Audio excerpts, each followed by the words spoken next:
Tänäinen on radikaali innovaatio. Ihmisellä kun ei ole häntää, entä jos olisi käytössä selkärankaan kiinnitettävä pitkä hännän kaltainen implantti, jolla voisi ohjailla hermostoa, erityisesti stressitilanteessa. No, tällainen häntä ja muita tulevaisuuteen katsovia ideoita on nähtävillä LAB-korkeakoulun muotoilun opiskelijoiden radikaalien innovaatioiden laboratorion koulutussanoissa. Koulutuskykyä sanotaan näin. Radikaali innovaatio menee askeltaista muutosta pitämään meidän koulutuskykyä sen on mahdollista.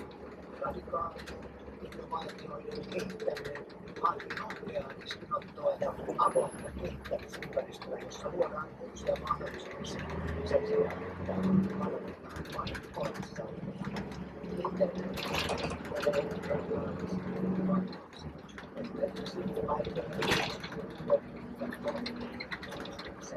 sellaisen tuotteiden teknologian tai palvelun, joka muokkaa koko toimintaansa ja ihmisten elämää.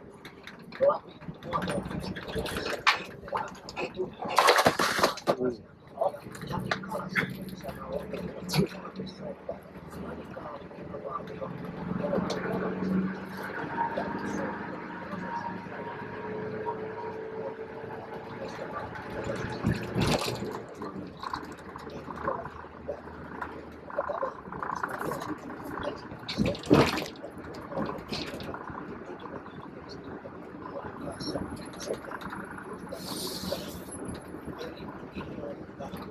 juuri lineaarisuus Suomen yksikön ratkaisuihin leimaa tiedettä turhankin paljon.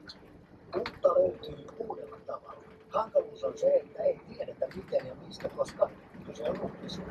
Toivotukset saattavat olla ymmärtämistä yhteyksistä.